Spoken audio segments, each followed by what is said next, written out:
Cela a amené les révolutions dans le monde. Cela a fait que le monde entier chaque pays était dirigé par un roi sans que personne n'ait enseigné. Même les peuples qu'on dit primitifs avaient des rois, personne n'avait un président ni une démocratie.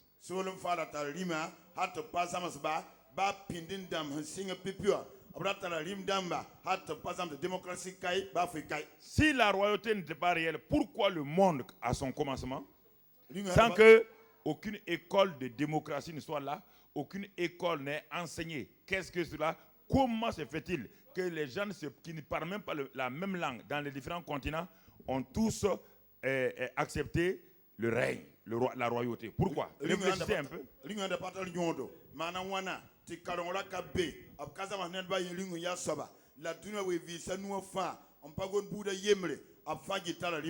Même ce qu'on appelle les civilisations anciennes, c'est le principe de royauté qui était là-bas. Parce que la royauté n'était pas celle que nous avons vue avec les rois, soit en Angleterre ou des rois dans les pays africains, les empires, Sonrail, les empires du Mali, ou Louis XIV, ou toutes ces choses. Ce n'est pas cela la royauté de Dieu.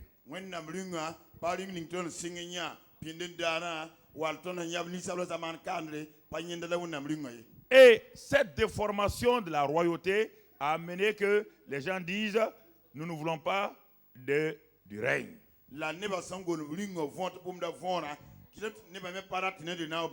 Mais en même temps que les gens rejettent la royauté de Dieu, chacun secrètement veut régner sur son prochain. Il n'y a pas un homme ici qui n'a pas envie de régner sur son prochain. Ça n'existe même pas dans le monde, ça n'existe pas. Quel est cet homme-là?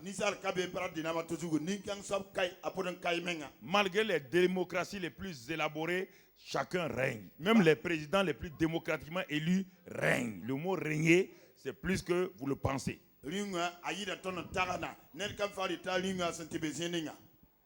entendez?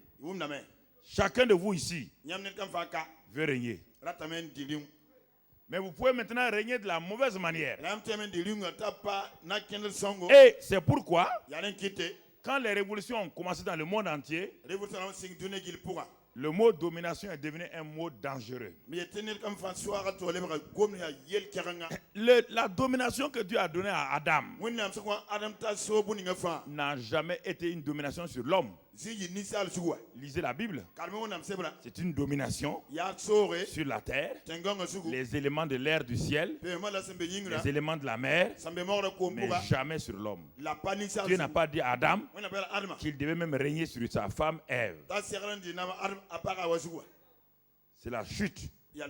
Satan a introduit un élément pervers dans le mot domination. Et c'est pourquoi ce mot est combattu.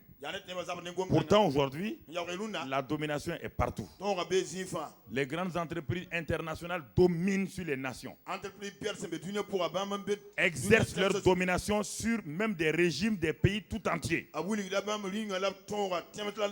Quand un pays a le pétrole et si le gouvernement ne veut pas, les grandes entreprises viennent dominer, régner, renverser les régimes.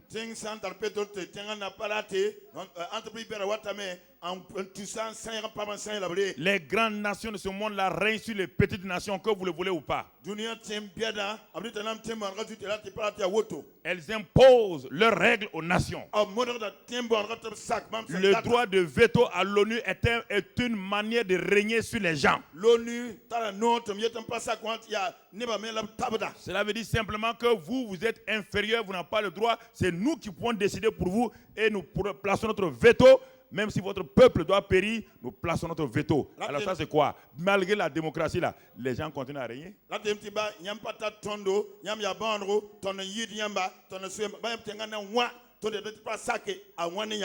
Qui est ici qui ne règne pas?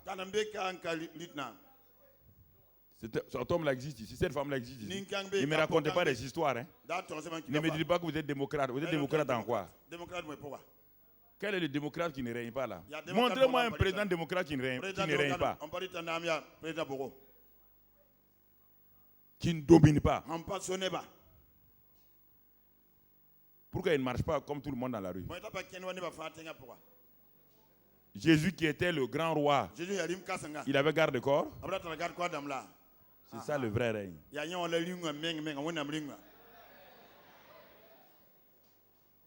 Jésus a-t-il déjà tué quelqu'un parce qu'on est contre son règne? Jésus a-t-il déjà mis quelqu'un en prison? Hein? Alors, donc c'est ça, c'est pourquoi je vous amène. Dans toute chose, il y a le négatif, il y a le positif. N'ayez pas peur du mot régner et dominer. N'allez pas prendre les exemples négatifs pour dire je rejette. Prenez l'élément positif. Suivez ceux qui sont des modèles. Dans le domaine de régner, Jésus était notre modèle. Il est notre modèle. Et lorsque nous laissons Jésus régner sur notre vie, alors nous pouvons régner. Nous n'allons pas régner sur les hommes. Nous allons régner sur les éléments du ciel. Quand on dit le ciel, on ne parle pas du troisième ciel. Quand on dit pluriel cieux, là ça va jusqu'au troisième. Mais quand on dit ciel, c'est pourquoi l'atmosphère là, la lune, les étoiles, tout ça là, c'est pourquoi l'homme, malgré sa chute, règne sur ça aujourd'hui. Et les éléments de la mer, c'est pourquoi les océanographes rentrent dans la mer, on connaît tous les secrets et règnent sur la mer. C'est pourquoi l'homme règne sur le sous-sol, sur la terre. Ça c'est l'élément négatif. Maintenant, Dieu n'a pas renoncé au règne de l'homme sur la terre, mais de la bonne manière. Et c'est pourquoi, sachant que l'homme est pervers naturellement, sachant que l'homme aime abuser de son autorité, de sa puissance, le Seigneur a envoyé le Saint-Esprit pour nous apprendre comment régner sur cette terre. Et dans Romains 5, 17, il dit par exemple que nous devons régner sur cette terre-là par le don de la justice et l'abondance de la grâce. Les deux garde-fous du règne de chaque chrétien sur la terre, de chaque homme sur la terre, n'est pas d'abord la puissance. Dieu a mis deux garde-fous principaux: la justice et la grâce. Quand un homme comprend la justice de Dieu et la grâce de Dieu, alors quand il va commencer à régner par le Saint-Esprit, il ne va pas déborder. Il ne sera pas excessif. Il ne sera pas un intégriste. Pourquoi? Parce que la grâce de Dieu et la justice de Dieu vont l'amener à être équilibré dans son règne. Et ensuite, autre élément. Quand il y a la grâce et la justice qui ont été bien comprises, autre élément dans 1 Corinthiens chapitre 12. Le Saint-Esprit maintenant, la Bible dit que le règne que nous devons avoir ressemble au corps et aux membres du corps. Dans mon corps, chaque membre règne dans mon corps, mais ne règne pas sur les membres du corps. Il faut bien comprendre. Chaque membre de mon corps règne. Règne dans son domaine. Règne de façon corporative avec les autres membres du corps. Mais il ne règne pas sur le corps. Et l'église est le corps. La Bible dit que Dieu a placé chacun comme il l'a voulu. Il a placé les membres du corps comme il l'a voulu. Il a placé chaque chrétien comme il l'a voulu. Dans un seul but. Dieu va, la manifestation du Saint-Esprit dans la vie de cet homme ou de cette femme va lui permettre de régner dans le corps, en faveur du corps, dans la corporation, dans la communion avec le corps. Il va aider le corps tout entier à régner sur l'environnement. Mon cerveau aide mon corps à régner. Les cerveaux humains ont aidé le corps à régner sur la chaleur en inventant le climatiseur, à régner sur le froid en inventant la chaleur. Ça, c'est le cerveau. Mais quand le cerveau a conçu la chose, la main et la main ont commencé les mains ont commencé à fabriquer. Et ils ont travaillé de façon étroite. Le Seigneur nous dit ce matin, bien-aimés frères et sœurs, qu'il nous a placés chacun dans le corps pour l'utilité commune. Si nous oublions cela, que nous sommes dans le corps pour être utiles aux autres, alors nous devons être égoïstes. Et l'égoïsme est toujours destructeur. Nous avons été placés dans le corps. Si je reconnais mon corps et ma place, alors l'onction qui est due à mon corps, à mon membre, va se manifester. Mes frères et sœurs, si je vais utiliser mon onction pour dominer sur mes frères et mes sœurs, cela ne sert à rien. Dans mon corps, chaque membre a son onction pour l'utilité commune. Si je m'en vais quelque part, je vais exprimer ce que mon cerveau pense. C'est ma bouche qui exerce sa fonction et son onction. Ma bouche devient le représentant du corps. Tout le reste du corps est soumis à la bouche. La bouche exprime ce que tout le corps veut.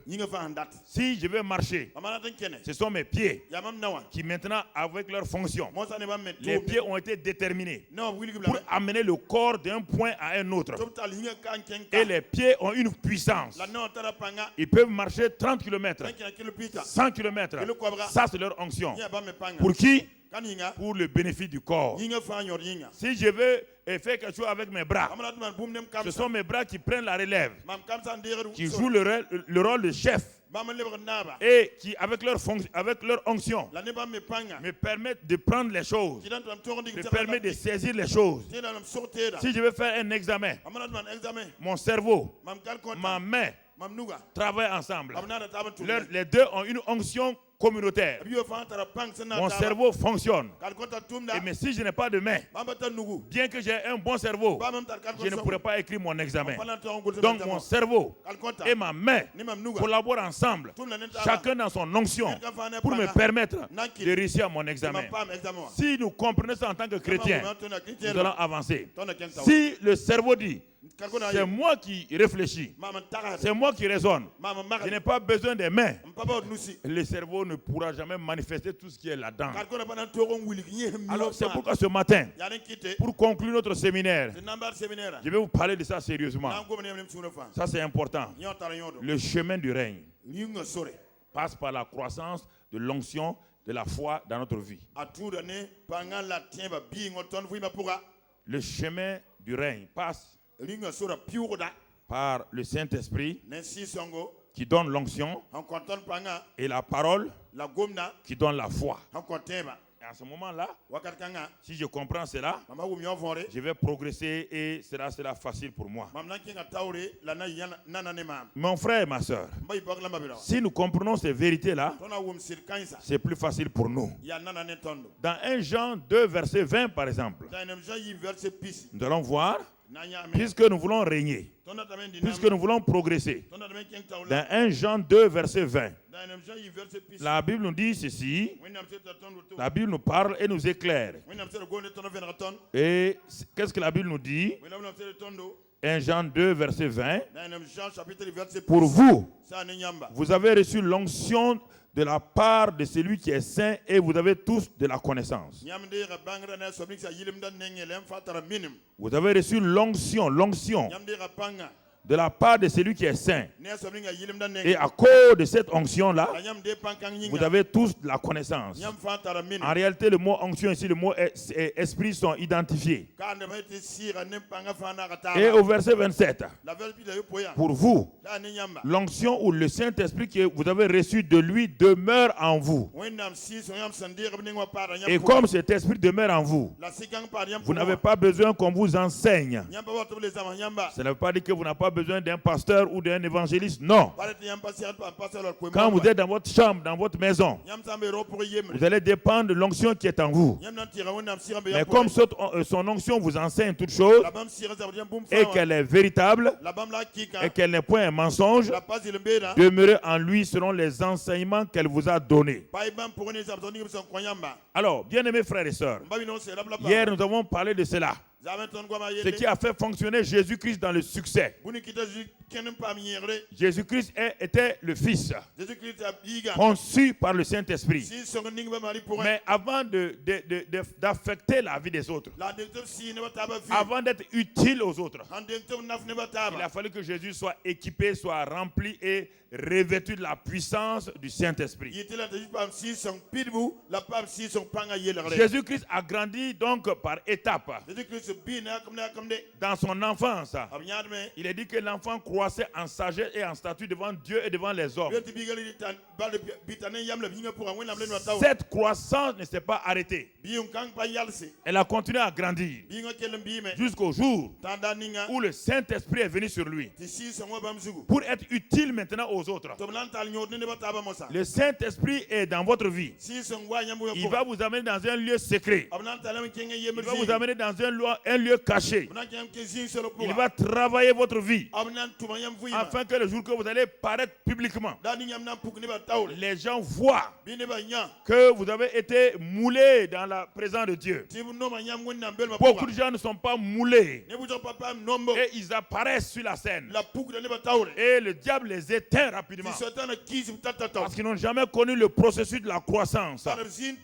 La croissance de l'onction et de la foi ensemble. L'onction et la foi sont liés au Saint-Esprit et à la parole. Si tu n'as pas une connaissance, si tu n'as pas une communion avec le Saint-Esprit, tu n'auras jamais la puissance de la parole. C'est pourquoi l'onction et la foi vont ensemble. Plus tu connais le Saint-Esprit, plus l'onction grandit et tu aimes la parole et la foi grandit. Les deux vont ensemble.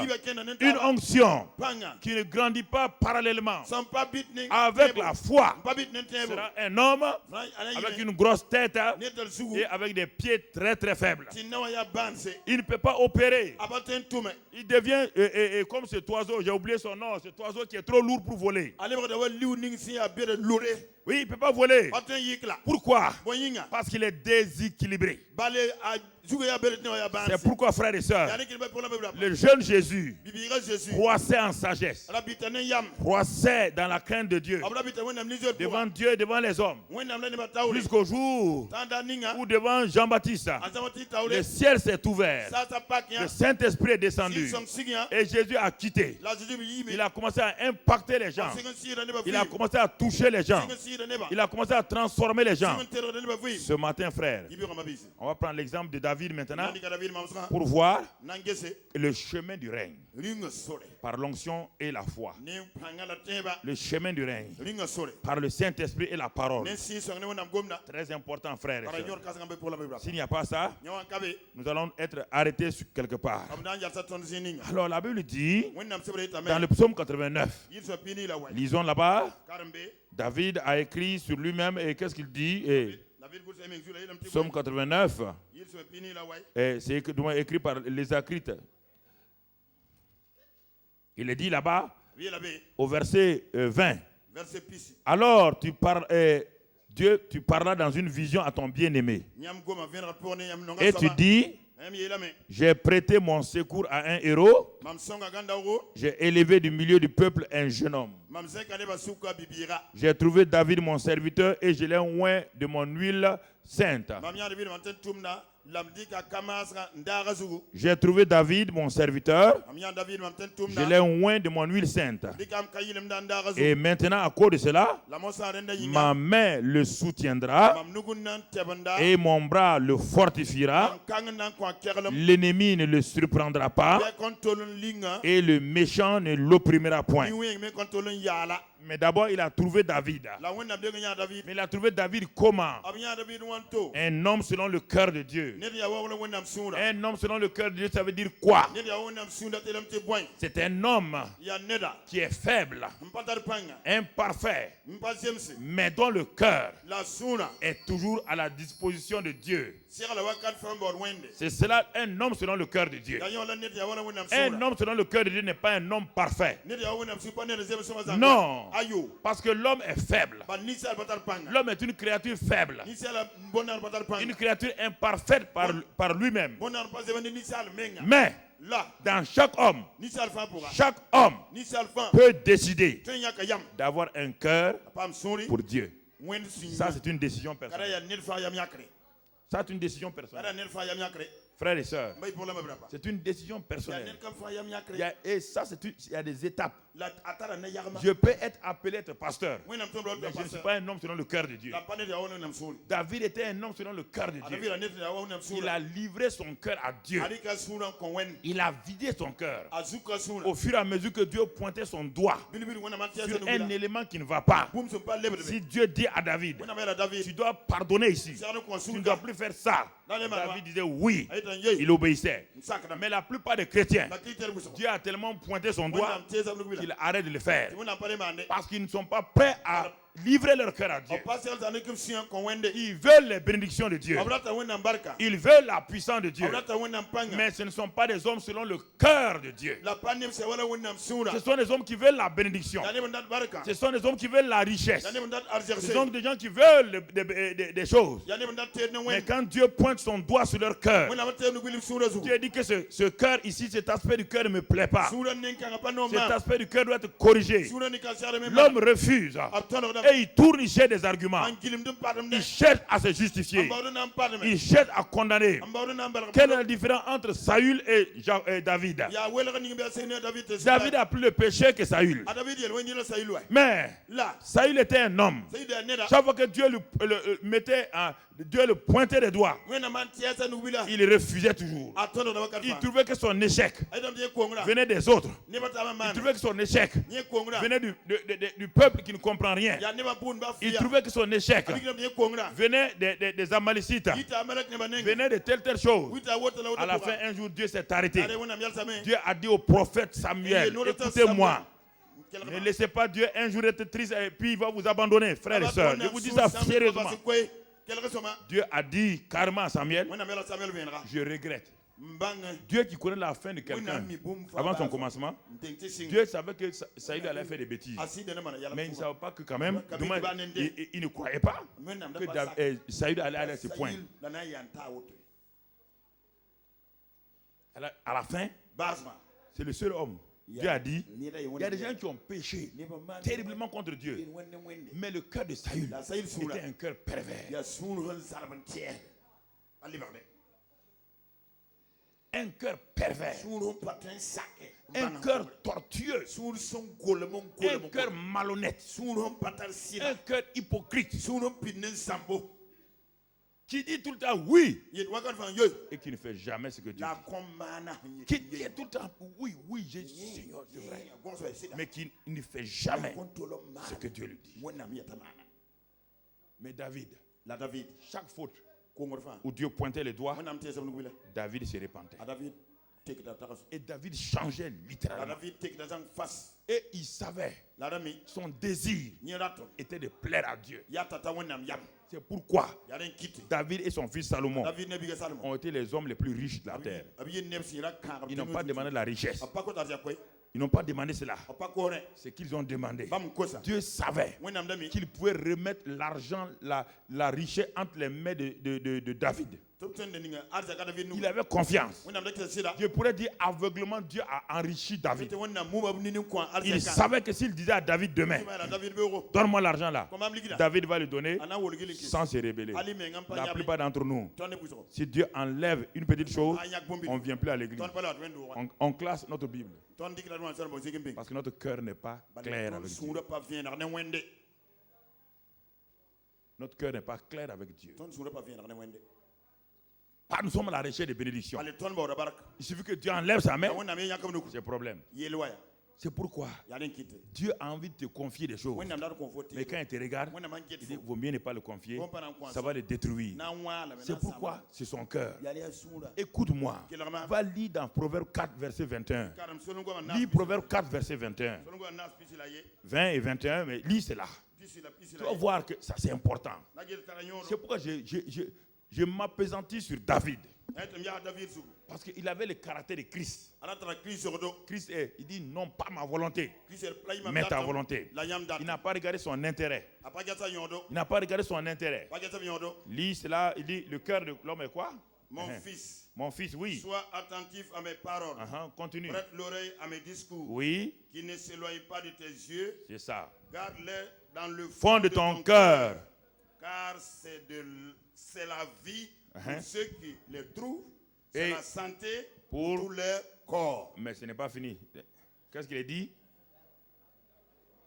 Garde ton cœur plus que toute autre chose. Garde ton cœur.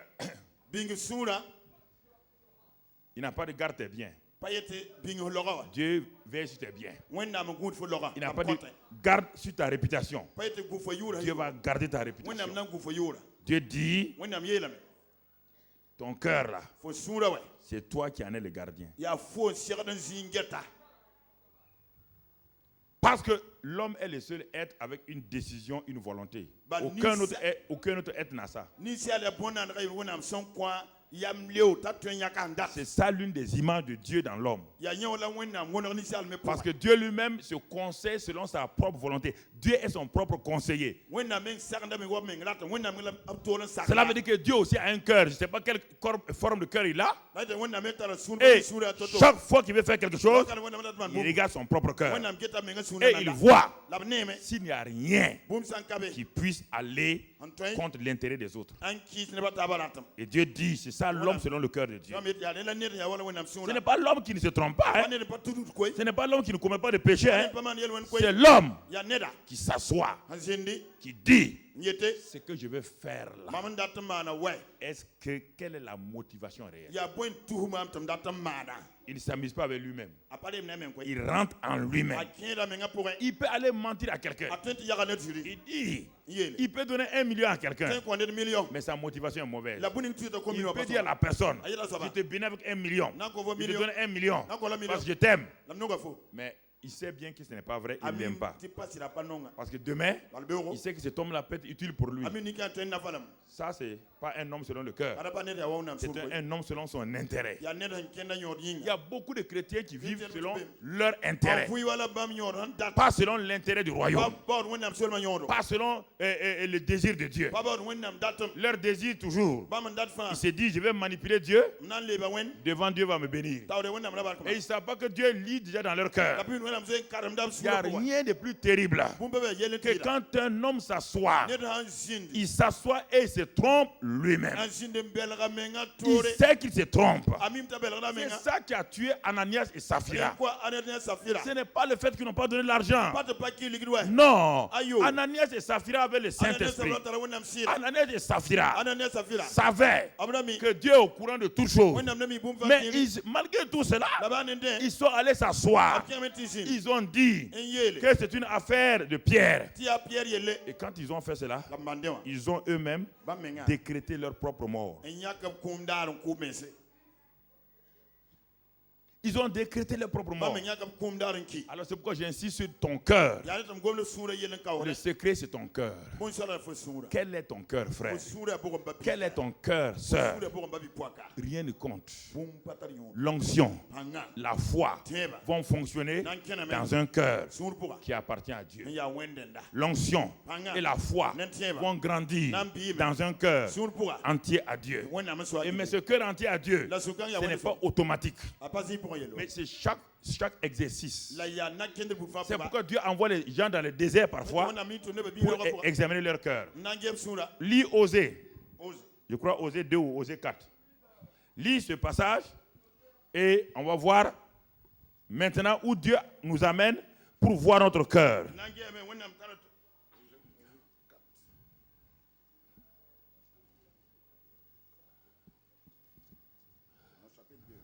Osée 2, je crois. Les premiers versets, ça doit être verset 6 ou quelque chose comme ça. Ok. Cherche, tu trouves. Tu as trouvé? Ok. C'est pourquoi voici, je veux l'attirer et la conduire au désert et je parlerai à son cœur. Ah. Dieu dit, je veux l'attirer. Je vais l'attirer, je vais l'amener dans le désert pour parler à son. Le désert est silencieux. Au désert, on n'entend que le battement de son propre cœur. Au désert, tu ne vois pas, ce n'est pas ta femme qui est là-bas pour dire c'est ma femme qui fait que mon cœur bat comme ça. Ce n'est pas mon mari qui est là qui fait battre mon cœur. Au désert, ton propre cœur, tu es seul. Et Dieu te regarde. Il écoute le battement de ton cœur. À quel rythme ton cœur bat? Qu'est-ce qui fait battre ton cœur au désert? Qu'est-ce qui fait battre ton cœur? C'est ça. Au désert, tu te rends compte brusquement. Quand tu es au milieu des gens, tu as des belles paroles. Au désert, quand tu es seul, là, ton cœur sort dans toute sa noirceur. Tu vas flatter qui au désert? Ici, tu peux flatter quelqu'un? Tu peux parler à quelqu'un? Mais au désert, tu vas parler à qui? Et tu vas commencer à réaliser que ton cœur là, il est dangereux. Des choses terribles vont sortir de ton cœur. C'est pourquoi Dieu amène les gens dans le désert. Et dans le désert, il provoque des situations. Il provoque des situations. Chacun, on dit désert, je ne parle pas du désert du Sahara. Je ne parle pas du désert du Nevada ou ailleurs. Non, je parle du désert de ta vie. Chaque homme doit passer par un désert. Et dans ce temps de désert-là, Dieu veut savoir, Dieu veut regarder ton cœur. Il regarde ton cœur. Il ne regarde rien d'autre. Il regarde ton cœur. On va voir comment David a fait pour devenir roi et régner à tel point qu'il a tellement bien régné que dans la Nouvelle Jérusalem, David va régner là-bas. Regardez comment le cœur de David l'a propulsé jusque dans la Nouvelle Jérusalem. Ce n'est pas Élie qui va régner là-bas. Ce n'est pas Élisée qui va régner là-bas. Ce n'est pas les grands, ce n'est pas Abraham même. Dans la Nouvelle Jérusalem, le roi là, ce n'est ni Abraham, ce n'est pas Moïse. Écoutez, frère. C'est David. Et quand on regarde David, sa vie, avec toutes ses fautes, on peut se poser la question, comment Dieu peut-il prendre un homme comme ça avec tant de défauts pour le faire régner? La religion nous dit d'être honnête et d'être saint. Mais la sainteté là, ce n'est pas l'absence de péché. La sainteté est une relation avec le cœur. Il y a des gens qui n'ont jamais posé un acte de péché, mais qui sont tellement remplis de péché que Dieu détourne son visage d'eux. Ils sont méchants dans leur cœur. Ils n'ont jamais tué quelqu'un, mais ils ont fini de tuer tout le monde. Vous comprenez ce que ça veut dire? Ils n'ont jamais tué quelqu'un physiquement. Mais ils ont en même temps déjà tué tout le monde. Quand Dieu les regarde, ce sont des meurtriers. Mais quand le monde les regarde, ils sont parfaits. Dieu a dit à Samuel, le prophète, quand il est parti pour chercher le roi, Dieu cherche un roi qui va accepter son règne à lui. Et que Dieu va utiliser comme roi. Si vous voulez être roi, reine de Dieu sur la terre, Dieu regarde d'abord. Quand on cherchait un roi, on a amené des spécialistes. Le grand frère de David, il avait son onction, mais pas pour être roi. Il avait sa place, il était général de l'armée. Son onction, c'est là-bas. Mais quand on cherchait un roi, Dieu a dit à Samuel, tes critères pour choisir les gens là, ce n'est pas de bons critères. Je ne choisis pas les gens selon leur qualification, leur statut social. Il dit, je l'ai rejeté. Il n'a pas dit, je l'ai rejeté pour toujours. Hein. Il a rejeté le grand frère de David pour être roi. Sinon, il est bon dans l'armée. Mais pour la royauté, il n'est pas bon. Parce qu'il n'a pas le qualificatif supérieur qui est le cœur. Il n'a pas ça. C'est-à-dire que si je mets le grand frère de David là, malgré sa qualité militaire, il va échouer lamentablement comme Saül. Saül aussi avait des qualités militaires, mais il n'était pas qualifié dans son cœur. Ce matin, frères et sœurs, vous pouvez être dans beaucoup de choses, mais ceux qui règnent, j'ai dit, ce sont ceux qui ont compris qu'il y a deux garde-fous: la justice de Dieu, la grâce de Dieu. Quand chaque fois ils veulent aller, la justice les tient, la grâce les tient. Les deux éléments là les tiennent pour avancer. S'ils veulent aller au-delà, la justice de Dieu les tient, la grâce de Dieu les tient. Ils vont renoncer à leur projet unique. C'est ça qui s'est passé avec David. Quand David est arrivé, le prophète, le propre père David, la mère David, les frères David pensaient que David n'était pas qualifié pour la royauté. Et ils ont dit il n'est pas qualifié. Son père a dit non, le petit n'est pas qualifié. Mais Dieu a dit au prophète, on ne va pas s'asseoir pour manger tant que le dernier ne viendra pas. Le père a dit non, il faut manger. Prends mon fils aîné là, c'est lui le bon roi. Samuel a dit ce n'est pas moi qui choisis, c'est Dieu qui choisit. Et Dieu a choisi David parmi ses frères. Dans 1 Samuel 16. 1 Samuel 16. Voici comment le chemin du règne de David va commencer. Mais le qualificatif est important, c'est ça que je vous ai dit maintenant. 1 Samuel 16 et au verset 13. Tu peux le lire si tu as déjà trouvé. Samuel prit la corne d'huile, oui, et l'oignit au milieu de ses frères. Au milieu de ses frères. L'esprit de l'Éternel saisit David à partir de ce jour et par la suite. Samuel se leva et s'en alla à Rama. Alors, vous voyez, premièrement, le chemin de votre règne commence dans la maison, votre maison locale. Comment dans votre assemblée locale. Dieu va regarder votre cœur dans l'assemblée, dans l'église locale où vous êtes. Si vous n'avez pas appris, si vous n'avez pas reçu une formation dans l'église locale, si vous n'avez pas, ça c'est le premier élément de votre désert. Il vous place ici et il va créer des circonstances. Et il vous regarde. Comment vous allez gérer ces choses-là. Il crée des gens, des situations contre vous. Il permet, écoutez, c'était le premier désert de David. Aucun de ses frères ne l'a félicité pour son onction. Ils ne l'ont pas félicité. Ils l'ont méprisé. Comment vous dites que je vais dire, pourquoi je dis cela? Plus tard, ce qui est dans leur cœur, Quand David est parti pour lutter contre Goliath, ce que les frères avaient dans leur cœur depuis longtemps, qui n'ont pas osé sortir, ils l'ont sorti publiquement. En disant quoi? Que David est quoi? Orgueilleux. Alors, s'ils ne pensaient pas depuis longtemps que David est orgueilleux, est-ce qu'ils allaient le sortir maintenant? C'est ça le problème. Ce qui est dans votre cœur là, que vous le voulez ou pas, ça va sortir dans une circonstance. Et vous serez étonné que, j'ai dit ça là, mon frère, pardonne-moi, pardonner, c'est dans ton cœur. Tu ne l'as pas inventé. C'était là, de l'abondance du cœur. Ton cœur est un grenier.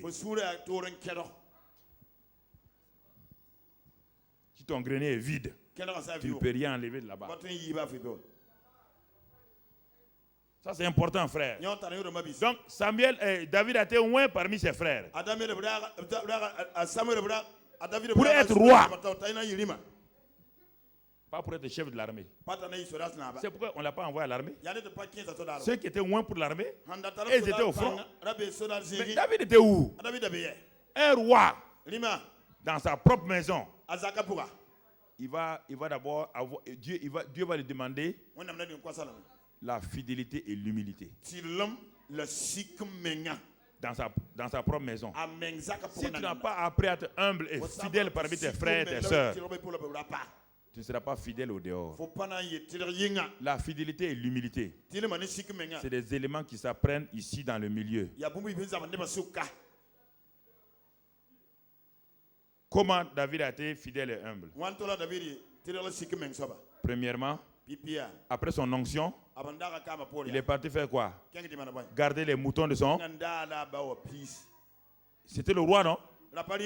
On l'a oint pour être quoi? Pour être gardien. On l'a oint pour être quoi? Roi. Mais il a dit, papa ne m'a pas encore libéré.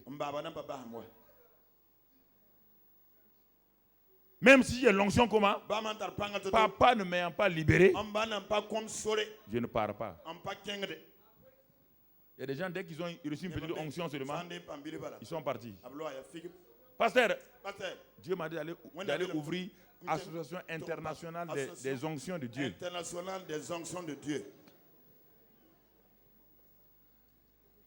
Et 3 jours après, il revient et dit, pasteur, ça n'a pas marché. Ça ne pouvait pas marcher. Il a quitté là où il était au moins. C'est-à-dire qu'il a été qualifié parmi ses frères. Alors, le prophète a dit aux frères, vous êtes qualifiés. Vous avez l'onction pour la guerre. Lui là, il a l'onction pour être roi. Et Dieu dit, pour commencer ta royauté, je vais voir ton comportement avec les moutons, les chèvres. Il n'y a pas une meilleure école de formation qu'avec les chèvres. Si tu as été enfant, tu as gardé les chèvres et que tu n'as pas pleuré, donc ce n'était pas des chèvres. Qui a déjà gardé des chèvres? Quand tu n'as pas pleuré, tu n'as pas crié. Quand tu dis les chèvres, elle fait quoi?